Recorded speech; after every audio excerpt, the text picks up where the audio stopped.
Yun, silipin natin yung ating Starex. Yan, 2016 model. Ito yung in-upgrade natin ng head unit na mayroon siyang 360 model. So 9 inch Android na monitor, and mayroon din siyang 360. So ito yung kanyang 360 camera.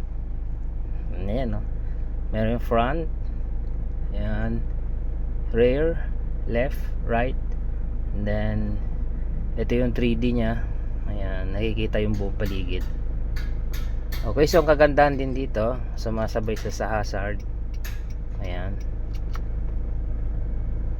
And then meron din siyang recording kung gusto nyo i-record yung biyahe nyo. So kailangan laging naka-on yung kanyang video recording status. So para mag-record yung kanyang 360 camera. So nandito yung kanyang USB. Ayan. Then meron din siyang SIM slot.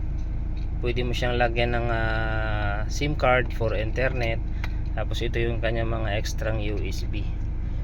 So dito mo ilalagay yung isang USB para mag-record yung kanyang 360.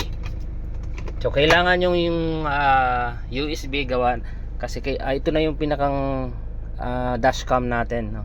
Habang tayo nasa biyahe. Lahat po ng camera nagre-record ho yan. So kailangan bago ka umalis ng parking mo, so kailangan mayroon siyang memory USB card. So ayan, at tapos ito yung kanyang mga features. Ayan, ito yung kanyang system info. Ayan, o 4GB 64. Ayan, octa-core na siya at 2K resolution na. Ayan. Tapos Android 14.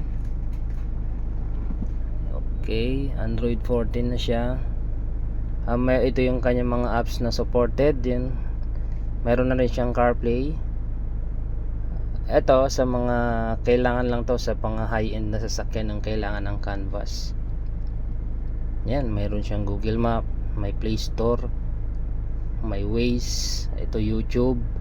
Ito yung CarPlay nya, and then Android Auto. Ito sa iPhone user, ito sa mga Android na sasakyan. Okay. And then ito yung Bluetooth music, connection device. Okay. Ayan. So yan, ito yung in-upgrade nya na head unit 9 inch. Ang laki ng screen. Ayan. Tapos Android 14 and with 360 camera. Okay. Yan, thank you. At ito yung View 60. Come on.